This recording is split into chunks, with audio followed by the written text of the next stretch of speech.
నమస్కారం మిత్రులారా.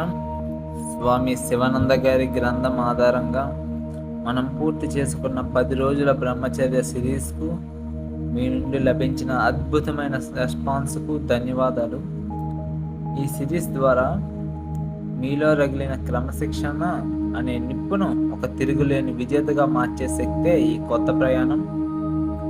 భారతదేశం గర్వించదగ్గ మహాపురుషుడు, యువతకు నిరంతర స్ఫూర్తి ప్రదాత అయిన స్వామి వివేకానంద గారి ఆలోచనల ఆధారంగా ఈ రోజు నుండి మనం ఒక కొత్త 7 రోజుల సిరీస్ను ప్రారంభించబోతున్నాం. ప్రతిరోజు 30 నిమిషాల చొప్పున ప్రతిరోజు వివేకానందుడి జీవితంలోని నిజమైన సంఘటన మరియు ఆయన అందించిన పవర్ఫుల్ సందేశాల ద్వారా బ్రహ్మచర్యం అనేది ఒక మనిషిని మహాపురుషుడిగా ఎలా మారుస్తుందో తెలుసుకోబోతున్నాం. చాలామంది బ్రహ్మచర్యాన్ని ఒక బలహీనతలా లేదా కేవలం కొన్ని శారీరక నియమాల పరిమితిలా చూస్తారు. కానీ వివేకానందుడి దృష్టిలో బ్రహ్మచర్యం అంటే ఒక సింహగర్జన. అది ఒక మనిషిలో ఉన్న బలహీనతలను నరికివేసే ఒక పదునైన ఖడ్గం.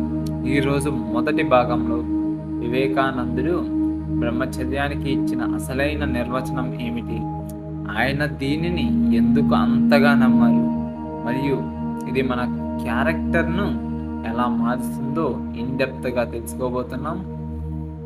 వీడియోను ఎక్కడ స్కిప్ చేయకుండా పూర్తిగా చూడండి.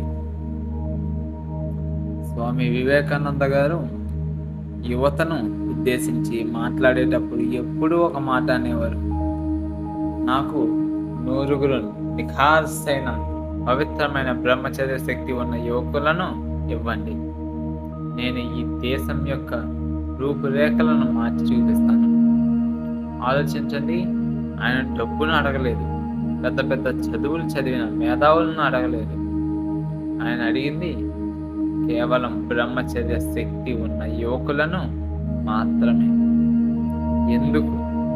ఎందుకంటే వివేకానందుడి ప్రకారం బ్రహ్మచర్యం అంటే కేవలం పెళ్లి చేసుకోకుండా ఉండటం కాదు. ఆయన మాటల్లో చెప్పాలంటే శరీరంలోని ఇంద్రియ శక్తిని, మానసిక శక్తిని అత్యున్నతమైన ఆలోచనల వైపు మళ్లించి క్యారెక్టర్ బిల్డింగ్ చేయడమే నిజమైన బ్రహ్మచర్యం. వివేకానంద స్వామి వారు అంటారు, శరీరంలో ఏ శక్తి అయితే కామంగా మారుతుందో అదే శక్తిని కనుక సంరక్షిస్తే అది ఒక తిరుగులేని మేధోబలంగా అద్భుతమైన ఓజస్సుగా మారుతుంది. ఆయన దృష్టిలో నిగ్రహం అనేది మిమ్మల్ని బలహీనులను చేసేది కాదు. ఒక నదికి ఇరువైపులా గట్టు ఉంటేనే ఆ నీరు వేగంగా ప్రవహించే సముద్రాన్ని చేరుతుంది. గట్లు లేకపోతే ఆ నీరు బురదగా మారి వృధా అయిపోతుంది. అలాగే ఇంద్రియ నిగ్రహం అనే గట్టు ఉన్నప్పుడే మీలో ఉన్న శక్తి మీ లక్ష్యం వైపు ఒక బుల్లెట్లా దూసుకుపోతుంది. స్వామి వివేకానంద గారి జీవితంలో జరిగిన ఒక నిజమైన సంఘటనను మనం ఇక్కడ చెప్పుకోవాలి.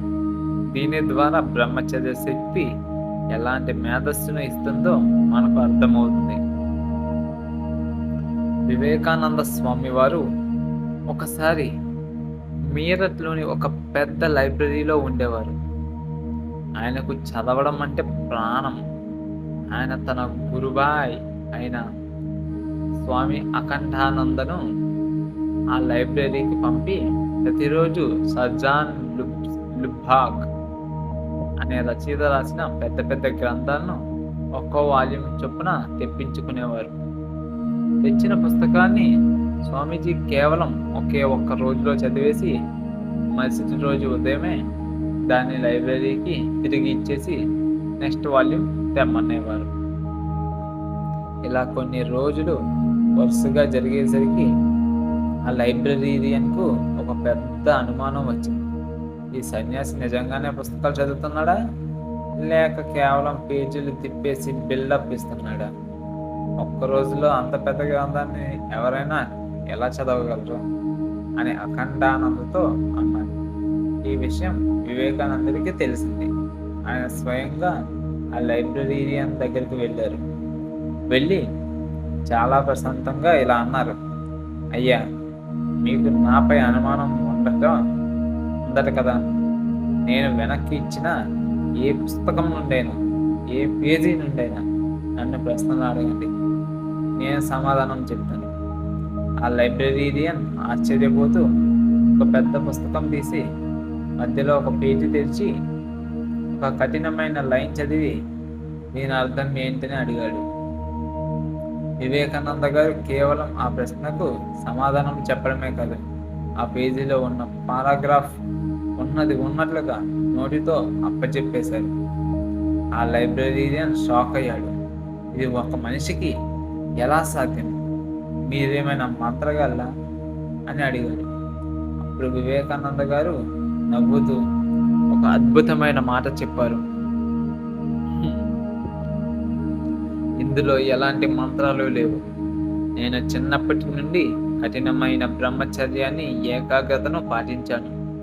ఎవరైతే తన జీవశక్తిని 12 సంవత్సరాల పాటు సంపూర్ణంగా కాపాడుకుంటారో వారి మెదడులో మేధానాడి అనే ఒక ప్రత్యేకమైన నరం యాక్టివేట్ అవుతుంది. దానివల్ల వారు ఏ విషయాన్ని ఒక్కసారి చూసినా అది వారి మైండ్లో ఫోటో తీసినట్టు ముద్రపడిపోతుంది. ఆలోచించండి మిత్రులారా, ఈరోజు మనం చదివిన విషయాలు రేపటికి మర్చిపోతున్నామంటే దానికి కారణం మన బ్రెయిన్లో పవర్ లేకపోవడమే. ఈ పవర్ను ఇచ్చేదే బ్రహ్మచర్యం. స్వామి వివేకానంద గారు బ్రహ్మచర్యాన్ని కేవలం ఒక శారీరక ప్రక్రియగా కాకుండా క్యారెక్టర్ బిల్డింగ్లో ఒక భాగం చేయమన్నారు. ఆయన యువతకు 3 ముఖ్యమైన నియమాలను బోధించారు. మొదటి నియమం, ఆలోచనలో వీరత్వం. వివేకానంద స్వామి అంటారు, నువ్వు నిరంతరం నీ బలహీనతల గురించి ఆలోచిస్తూ ఉంటే నువ్వు బలహీనుడివే అవుతావు. నువ్వు నిన్ను ఒక వీరుడిగా, పవిత్రుడిగా భావిస్తే నువ్వు వీరుడివే అవుతావు. మీ మనస్సులోకి చెడు ఆలోచనలు వచ్చినప్పుడు భయపడి వెనకడుగు వేయకండి. నేను ఆ పరమాత్మ పుత్రుడిని, నాలో అపారమైన శక్తి ఉంది అని మీ మనస్సుకు బలంగా చెప్పండి. బలహీనమైన ఆలోచనలను మనస్సులోకి రానివ్వకపోవడమే మొదటి మెట్టు. రెండవ నియమం, ఇంద్రియాలకు యజమానిని కావడం. మనం సాధారణంగా మన కళ్ళు, చెవులు దేన్ని చూడాలనుకుంటే దాన్ని చూస్తూ ఇంద్రియాలకు బానిసలవుతాం. వివేకానంద అంటారు, నీ ఇంద్రియాలకు కలామువి కాదు. నీ కన్ను దేన్నైనా చూడాలి అనుకుంటే వద్దు, నేను చూడను అని దాన్ని ఆపగలిగే కంట్రోల్ నీకు ఉండాలి. ఈ సెల్ఫ్ మాస్టరీ అనేది ప్రాక్టీస్ ద్వారానే వస్తుంది. మూడవ నియమం, ఉన్నతమైన ఆశయం. ఒక పెద్ద గమ్యం లేని జీవితం చొక్కాని లేని నావలాంటిది. మీ లైఫ్లో ఒక పెద్ద గోల్ పెట్టుకోండి. అది మీ చదువు కావచ్చు, కెరీర్ కావచ్చు, లేదా దేశ సేవ కావచ్చు. మీ ఆలోచనలు ఎప్పుడూ ఆ పెద్ద లక్ష్యం చుట్టూనే తిరగాలి. మైండ్ ఎప్పుడు ఒక పెద్ద పనిలో బిజీగా ఉంటే చిన్న చిన్న కామ వికారాలకు లోనయ్యే సమయమే దానికి దొరకదు. మిత్రులారా, స్వామి వివేకానంద గారి ఈ మొదటి రోజు క్లాస్ నుండి మనం నేర్చుకోవాల్సిన ప్రాక్టికల్ లెసన్ ఏంటంటే, మిమ్మల్ని మీరు తక్కువ చేసుకోకండి. గతంలో మీరు ఎన్ని తప్పులు చేసినా, ఎంత శక్తిని వృధా చేసుకున్నా వాటి గురించి ఆలోచిస్తూ కూర్చోవద్దు. వివేకానంద గారు అంటారు, గతం గతః, నిన్నటి తప్పుల గురించి ఏడవడం వల్ల ప్రయోజనం లేదు. నీ భవిష్యత్తు నీ చేతుల్లోనే ఉంది. ఈ క్షణం నుండి నీ ఆలోచనలను పటిష్టం చేసుకో. ఈరోజు మీ టాస్క్ ఏంటంటే మీ రూమ్లో లేదా మీ మొబైల్ వాల్పేపర్గా స్వామి వివేకానంద గారి ఒక వీరభంగిమ ఫోటోను పెట్టుకోండి. ఆయన కళ్ళల్లో ఉండే ఆ కాంతిని, ఆ ఆత్మవిశ్వాసాన్ని రోజుకు ఒక్కసారైనా గమనించండి. అది మీలో తెలియని ఒక పాజిటివ్ ఎనర్జీని రగిలిస్తుంది. మీ మనస్సు చెడు వైపు లాగుతున్నప్పుడు ఆ ఫోటో వైపు చూడండి. నేను వివేకానందుడి వారసుడిని, నేను ఈ బలహీనతకు లొంగిపోను అని మీరు చెప్పుకోండి.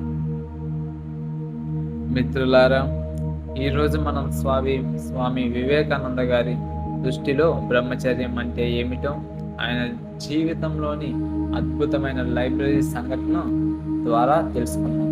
మనలో ఉన్న మేధాశక్తిని మేల్కొల్పడానికి ఇంద్రియ నిగ్రహం ఎంత అవసరమో అర్థం చేసుకున్నాం. మరి రేపటి 2వ రోజు వీడియో మనందరికీ మోస్ట్ ఇంపార్టెంట్ క్లాస్. అదేమిటంటే ఏకాగ్రత మరియు జ్ఞాపక శక్తిని పెంచుకోవటం ఎలా. స్వామి వివేకానంద గారు మన పుస్తకంలో ఏకాగ్రతను పెంచుకోవటానికి చెప్పిన ఆ సీక్రెట్ మెథడ్స్ ఏంటి, చదివిన విషయాలు అస్సలు మర్చిపోకుండా ఉండటానికి ఆయన అనుసరించిన మైండ్ ట్రిక్స్ ఏంటి, రేపటి వీడియోలో చాలా వివరంగా తెలుసుకుందాం. ఈ వీడియో మీలో ఒక కొత్త వీరత్వాన్ని రగిలించిందని నేను నమ్ముతున్నాను. వెంటనే ఈ వీడియోను లైక్ చేయండి, మీ మిత్రులందరికీ షేర్ చేయండి. స్వామి వివేకానంద గారి కొటేషన్స్లో మీకు బాగా నచ్చిన లైన్ ఏంటో కింద కామెంట్ చేయండి. ఛానల్ని సబ్స్క్రైబ్ చేసుకోవడం మర్చిపోకండి. రేపు ఉదయం ఇదే సమయానికి డే 2 వీడియోలో కలుద్దాం. అంతవరకు సెలవు. జై హింద్.